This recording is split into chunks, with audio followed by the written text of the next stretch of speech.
Say, buddy, you mentioned something about research for a story. That's right. Got a tip that something big's happening.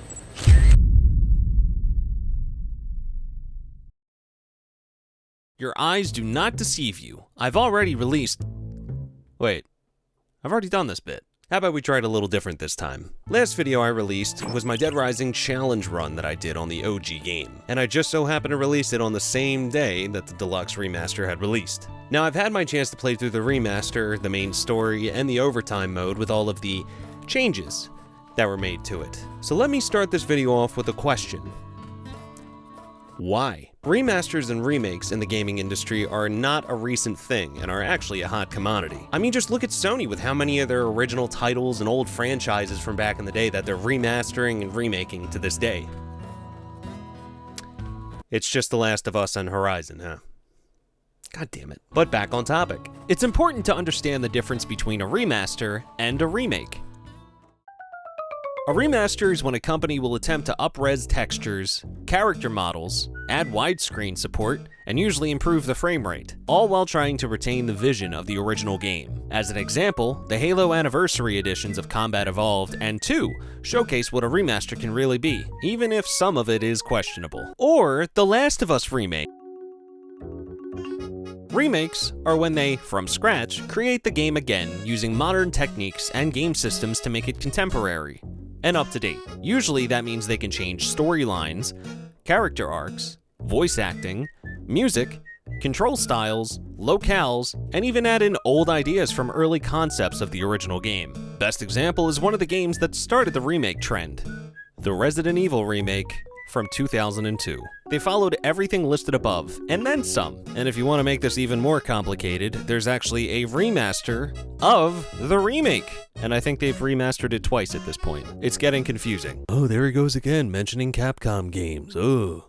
I mean, it's only like they just remake and remaster everything at this point. Except for Dino Crisis. Dead Rising Deluxe Remaster was released September 18th on all major consoles, still not the Switch, and PC. I played the game on PC since I put way too much money into this thing to buy a console at this point. This version of the game is considered a remaster due to only really changing textures, character models, and unfortunately, the voice acting. We'll get back to that at some point. They also switched it to the RE engine, which that's going to be another topic to talk about in this video. And even all the locales got a nice little change up in style just to add a little bit of flair. They even did a thing that some companies do not do, and they updated some of the AI of the NPCs and bosses, which was sorely needed. As I stated in my last video, Dead Rising is one of my favorite games. So when the company comes along and says, hey, well, we want to fix all these issues that the game had, I can get a little skeptical about it. There are going to be positives and there will be negatives in this video, just being upfront. But remember, these are my opinions. Mine. And if yours differ, oh well. One of the first things mentioned leading up to the remaster was that you can actually move while shooting. A very subtle thing to change, but a very welcomed fix to the planting your feet style RE gunplay. Next is the control scheme overhaul and general feel of moving Frank around. I stuck with a controller for this playthrough since it's how I remember how to play it. Frank moves around just as fluidly as the original, with some new quirks. Dodge roll gets a dedicated button, and even has a quicker recovery at the end of the animation. OG Frank stumbles a little bit to get back to his feet, which could lead to getting hit by anything that's around him. To be fair, even I slightly stumble after rolling, so I give OG Frank a pass. Okay, so complete transparency here. I was originally going to be showing a live video of me doing a dodge roll, showing pretty much that I would struggle just as OG Frank getting up from a dodge roll. However, I'm under the weather, the weather's been kind of bad as well, and I just don't really want to hurt myself right now. Maybe if this video gets 500 to 1,000 views, I guess we'll go with 500 views, I will do a YouTube short of me doing the Frank dodge roll.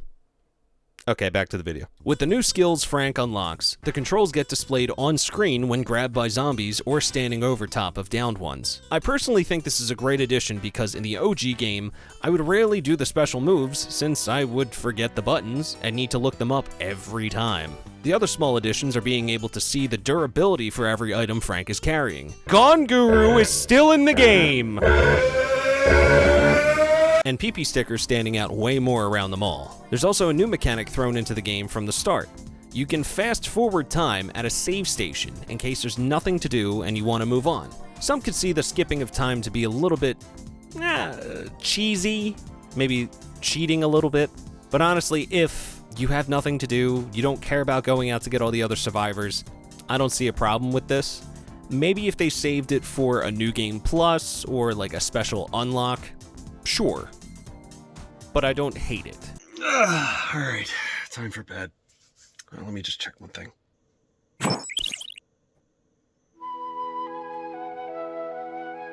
Oh, what the And the biggest change to the game is the fix of all the survivor NPCs' AI.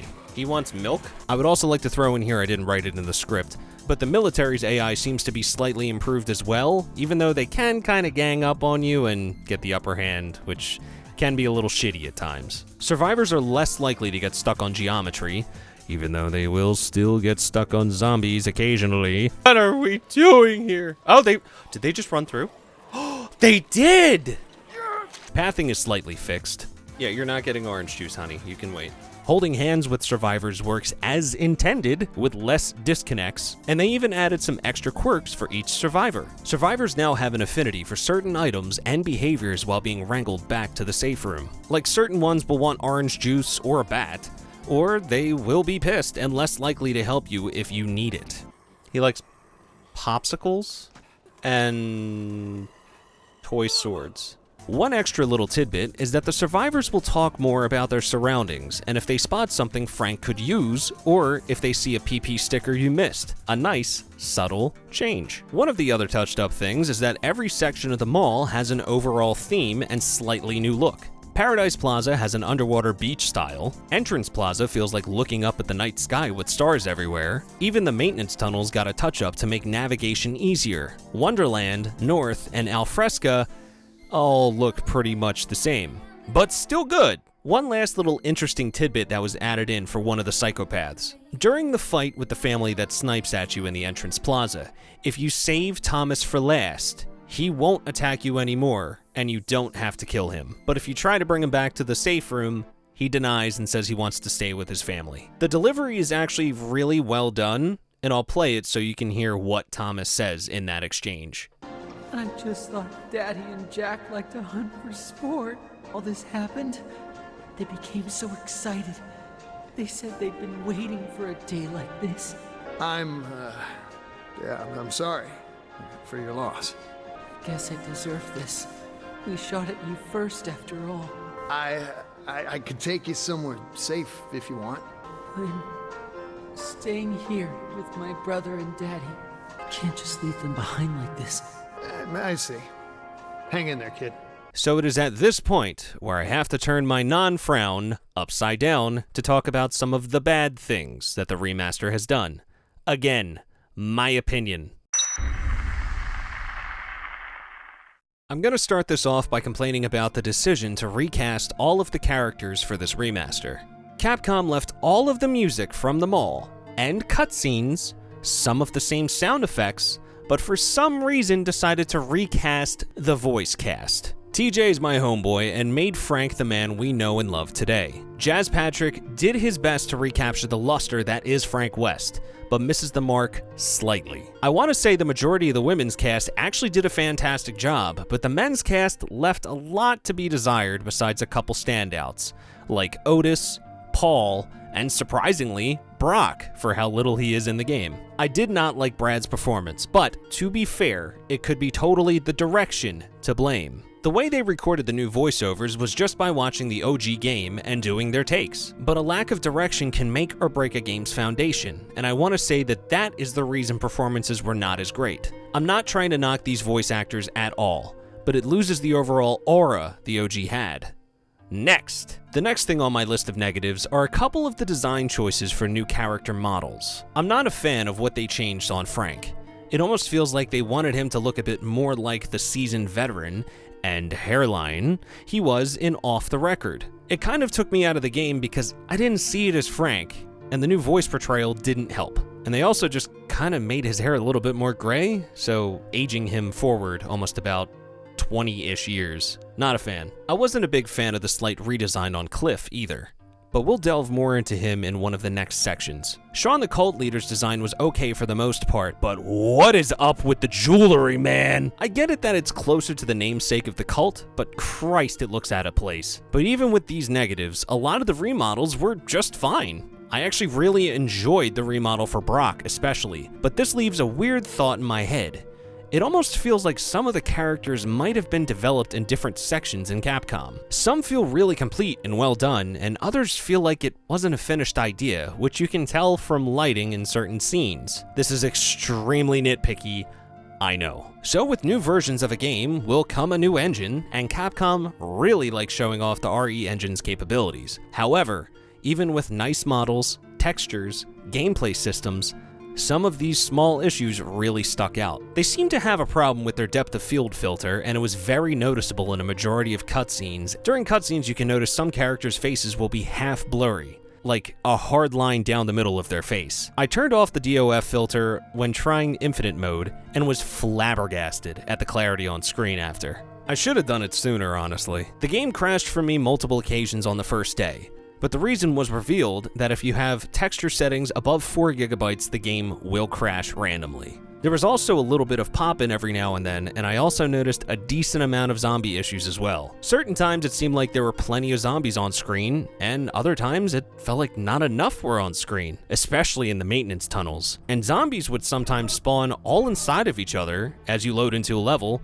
so I guess that's kind of a behind-the-scenes thing I wasn't supposed to see. One of the last things I want to touch upon was the very unnecessary use of censorship in this remaster. I had a feeling Capcom would think it would be best to censor some things, so I was not surprised when they announced erotica as a photo category was getting taken out. For instance, instead of Kent asking for your sexiest shot, he now asks for the funniest shot you have. So it definitely seemed like the censorship was going to work. However, this is half-assed in practice because every portion in the game that deals with sexy or erotic filming, quests, and even character moments are still in the game.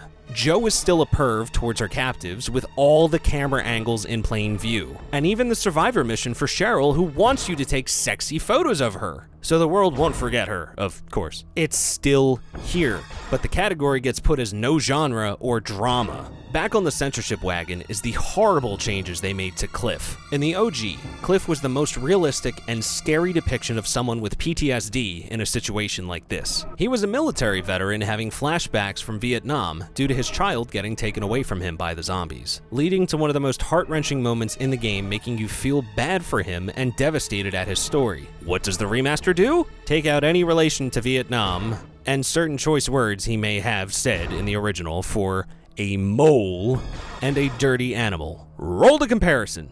Name and rank, soldier! You can't tell me, can you, fella? Oh yeah, I know why. It's because you're Viet Cong. I'm right, aren't I? You are nothing but a filthy communist! Name and rank, soldier! You can't tell me, can you, fella? Oh yeah, I know why. It's because you're a mole. I'm right, aren't I? You are nothing but a filthy animal! Dumb. I know why Capcom changed it, but again, very dumb. They also changed up Larry, but to be honest, I kinda like his redesign. He's fucking yoked. No complaints here. This is the last one I'm gonna talk about, but there is another change I noticed in the first hour of the game. It's way too easy to level up. I'll show on screen the levels I gained in just the opening moments of the game, just by rescuing the first couple of survivors. Jesus, I've gotten up to level 7. I haven't done anything. Did I level up twice? Huh. What level am I? I leveled up 4 times before getting down into the mall. Holy shit. Was it always that easy originally? I don't remember that. But you get massive PP boosts for everything, that by the end of the game, I was level 44. That did not happen in the OG game. Now look, I of course know some easy ways to level up in the game due to multiple playthroughs, but it almost felt like cheating in this version with how fast you level up, and kind of just the overall easiness I felt. Besides the military, they were the most annoying. They also really dumbed down the cultists to having almost no brains whatsoever. Some of the boss fights did kind of feel like they went on too long, but it's whatever. It's maybe actually good. Well, that may have sounded like a lot of complaining, because it was. Sorry. Even with the multiple section of the bad, and I still enjoyed some of the changes and fixes to the original formula that do make it a little bit more pleasant to play. Now here comes the most important question. Would I recommend the Dead Rising Deluxe Remaster? If it's on sale, yes. I don't think it's really worth $50, depending on where you live. I think it was $50 for us. This feels more like a $30 charge. If you're looking to have a mechanically superior, and I guess better looking game, sure. And if it's your first time playing it, I guess if you want to have the most modernized appeal. But again, even if it is still your first time trying it, the original game is usually on sale on Steam for like $10 at the most. So honestly, for the new one, just wait till it's on sale. But as I stated in some of the negatives on this, it kind of loses a little bit of the aura and I guess like spark that the OG had. So if you want to experience that, you're gonna have to get the original. And apparently Capcom did send out some surveys asking on what people would like to see remastered, remade next. And of course, the other Dead Rising sequels were on that list. I don't think 4 was on there, but remember, 4 does not exist. And as much as I've been saying that I'm kind of getting tired of remasters and remakes, Capcom, for the love of all that is holy and scaly, do something with the Dino Crisis franchise, please. That's all I'm asking.